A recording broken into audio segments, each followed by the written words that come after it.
ओम शांति। आज हम बहुत सारे संकल्पों में घिर जाते हैं। कुछ संकल्प अच्छे भी होते हैं, कुछ संकल्प बुरे भी होते हैं। बुरे संकल्पों का प्रभाव हमारे जीवन पर बहुत जल्दी पड़ता है। अच्छे संकल्प हमारे जीवन को शक्तिशाली बना कर जाते हैं और वही बुरे संकल्प हमारे जीवन को शक्तिहीन बना जाते हैं। लेकिन आज कई बार कहते हैं कि हम अच्छे संकल्प करना चाहते हैं, लेकिन कई बार बहुत सारी आत्माओं के साथ हमारा तालमेल होता है, बातचीत होती है, तो बुरे संकल्प आ ही जाते हैं। आप ये सोचें कि संकल्पों की शक्ति आपके पास है, संकल्प आपको चलाने हैं, तो दूसरा कैसे प्रभाव डाल सकता है? क्योंकि दिमाग आपके पास है, सोच आपके पास है, बुद्धि आपके पास है, मन आपके पास है, तो दूसरा कैसे कंट्रोल कर रहा है? मान लो आपके घर में टीवी है, तो पड़ोसी थोड़ी उस टीवी को चलाएगा, उसको आप चला सकते हैं क्योंकि उसका रिमोट कंट्रोल आपके पास है। लेकिन आज हमारे जो संकल्प हैं, उनकी दशा, उनकी दिशा कोई और डिसाइड कर रहा है। आज हम बैठे भले अपने घर में हैं, लेकिन हम अपने घर के फैमिली मेम्बरों के बारे में तो नहीं सोच रहे, हम दूसरों के बारे में सोचते जा रहे हैं। आज हम अपने बारे में तो नहीं हल कर पा रहे, हम दूसरों की बातों का हल कर रहे हैं। आज हम अपने घर में खुशियां लाने की कोशिश नहीं कर रहे, हम दूसरों के घर में खुशियां लाने की कोशिश कर रहे हैं।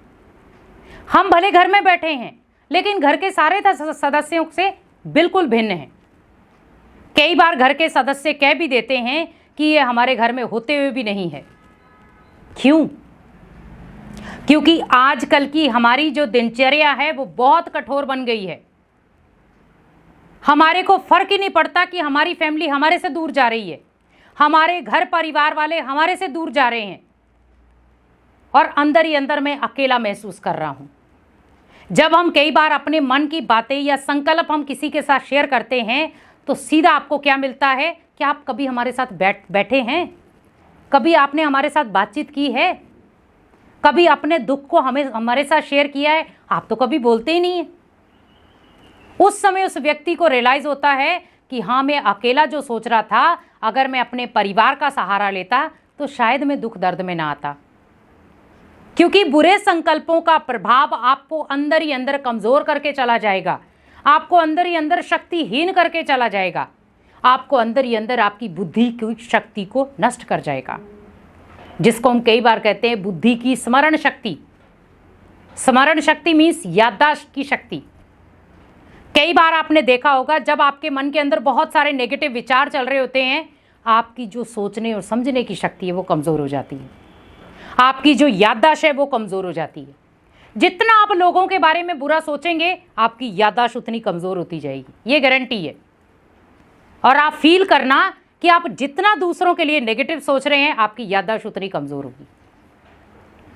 कई बार वो चीज़ अपने ऊपर भी अप्लाई करो कि मैं अपने प्रति भी कई बार नेगेटिव ज़्यादा सोच लेती हूँ। तो नेगेटिव सोचना मीन्स हमारी स्मरण शक्ति पर लॉस होना। एक तो हमें किसी भी कार्य में मन नहीं लगेगा, दूसरा हमारी स्मरण शक्ति कमज़ोर हो जाएगी, तीसरा हम बुद्धिहीन हो जाएंगे। अगर कोई हमारे से राय भी लेना चाहेगा तो क्या कहेगा? अरे इसके तो संकल्प ही बहुत बुरे चलते हैं, इससे क्या राय लें हम? ये तो कभी पॉजिटिव अपने बारे में नहीं इसने सोचा, तो हमारे बारे में कहाँ सोचेगा? इसका मतलब आपके वो चेहरे से, आपके उन संस्कारों से, आपकी उस सोच से, आपके उस व्यवहार से वो ऑलरेडी परिचित हैं, क्योंकि हमने अपना परिचय खुद दिया है। लेकिन यहाँ पर अगर मैं पॉजिटिव सोचूं, तो मेरे अगर मान लो संकल्प मेरे पॉजिटिव हैं, तो मेरी याददाश्त शक्ति भी बहुत पावरफुल होगी। और अगर मैं पॉजिटिव सोचता हूँ सभी के प्रति, तो आप सोचिए कि आप एक एकता के सूत्र में बंधे हुए हैं। आपको कभी ये लगेगा नहीं कि इतना बड़ा कार्य था, मैं अकेला कैसे करूँगा। तो आपको खुद ब खुद सारा संगठन मिल जाएगा। आपके हिम्मत और हौसला बढ़ाने के लिए बहुत सारे लोग तैयार हो जाएंगे, और उस समय आपके मुख से शब्द क्या निकलेगा कि इतना तो मैंने सोचा ही नहीं था जितना हो गया, मेरे को तो पता भी नहीं चला इतना बड़ा कार्य कैसे अच्छे से हो गया। वो थी आपकी पॉजिटिव पावर, जो अनेक आत्माओं को आपके सहयोग के लिए खींच कर लेकर आ गई। लेकिन जो नेगेटिव पावर होती है, वो सहयोगी बनने नहीं देती, वो उसको और ही दूर फेंक देती है। लेकिन वही पॉजिटिव पावर आपको सभी को खींच कर लाती है, क्योंकि पॉजिटिव संकल्प एक चुंबक की तरह है। जैसे चुंबक के पास भी लोहा आता है तो खींच लेता है फट, वैसे ही जब पॉजिटिव व्यक्ति खुद होगा तो उसके इर्द गिर्द जो भी आत्माएं होंगी जो पॉजिटिविटी वाली होंगी वो खुद ब खुद खींची हुई आ जाएंगी और उसके सहयोग के लिए वो बंध जाएंगी। और सबसे बड़ी चीज है कि जो पॉजिटिव व्यक्ति होगा, जिसकी सोच अपने प्रति भी पॉजिटिव, दूसरों के प्रति भी पॉजिटिव होगी, उसके लाइफ की दिशा स्वयं भगवान निर्धारित करता है।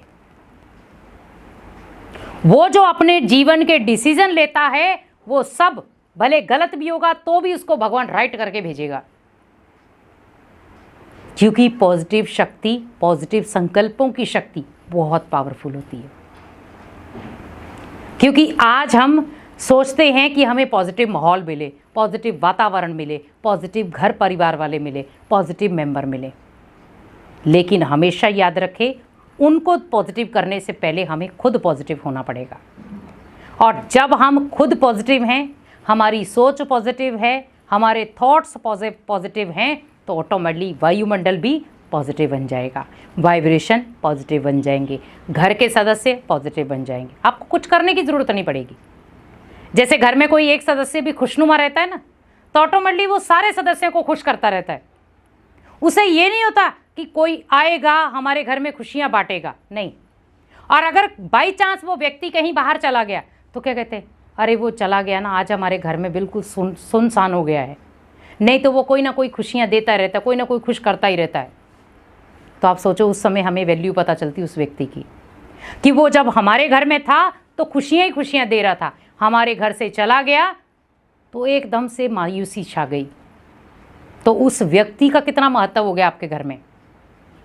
तो वैसे ही सोचो कि हमें अपने महत्व को स्वयं बनाना है, कि अगर हम उस घर से, उस जगह से कहीं दूसरी जगह भी जाएं तो लोग आपकी उस पॉजिटिव एनर्जी को याद करें, उन पॉजिटिव संकल्पों को याद करें, उन पॉजिटिव थॉट्स को याद करें और उन पॉजिटिव बातों को याद करें, और उन बातों को याद करके अपने चेहरे पर एक सुंदर सी स्माइल लेकर आएं। तो आप क्या बन के उनके लिए, एक खुशी का जरिया। और जब भी वो दुखी होगा, जब भी वो अशांत होगा, क्या करेगा, सबसे पहले वो उसी को कॉल लगाएगा, कह रहे उससे बात करते, वो बहुत खुश रखता है हमें। तो हम क्या करते हैं, उसके साथ दिल हल्का करते हैं। और जैसे दिल हल्का हो जाता है, कहते देखो उसके साथ बातचीत की ना, अब जाके थोड़ा मैं पॉजिटिव हुआ हूँ। क्योंकि आप जब किसी पॉजिटिव व्यक्ति के पास बैठेंगे तो पॉजिटिव बनेंगे ना। जब आप किसी के साथ बैठे ही नहीं पॉजिटिविटी लेने के लिए, तो आपके पास थोड़ी आएगी पॉजिटिविटी। तो आप उन आत्माओं का संग करो जो हमेशा पॉजिटिव रहती हैं। लेकिन जो हमेशा अपने प्रति भी नेगेटिव, परिवार के प्रति भी नेगेटिव, खुद के प्रति भी नेगेटिव, बच्चों के प्रति भी नेगेटिव, अपने कार्य के लिए भी नेगेटिव, उन आत्माओं का संग ना करें। लेकिन मैं ये ज़रूर कहूँगी, उन आत्माओं को आप वाइब्रेशन ज़रूर दें, कि ये आत्माएं जो अपने प्रति नेगेटिव सोच रही हैं, अपने घर परिवार के लिए नेगेटिव सोचती हैं, उन आत्माओं को आज से और अभी से मुझे वाइब्रेशन देने हैं, ताकि उनके घर में भी बहुत सारी पॉजिटिविटी आ सके और हर आत्मा के अंदर वो पॉजिटिविटी फैल सके। क्योंकि आज सबसे ज़्यादा तो घर में कमी है वो पॉजिटिविटी की है। आज घर में दुख अशांति कहें, कला कलेश कहें, लड़ाई झगड़ा कहें, उसका सबसे बड़ा कारण है हमारे अंदर के संकल्पों की, सोच की नेगेटिविटी। क्योंकि बुरे संकल्प हमारे घर में लड़ाई झगड़े का केंद्र बन जाएंगे, बुरे संकल्प हमारे घर में दुख अशांति का केंद्र बन जाएंगे, बुरे संकल्प हमारे घर में रोने धोने का केंद्र बन जाएंगे। लेकिन पॉजिटिव संकल्प आपके घर में सुख शांति लाएंगे, पॉजिटिव संकल्प आपके घर में एकता लाएंगे, और पॉजिटिव संकल्प आपको जीवन की नई दिशा देंगे। इसीलिए कोशिश करें बुरे संकल्पों से बचें और अपने जीवन को एक नई सोच की उड़ान दें। ओम शांति।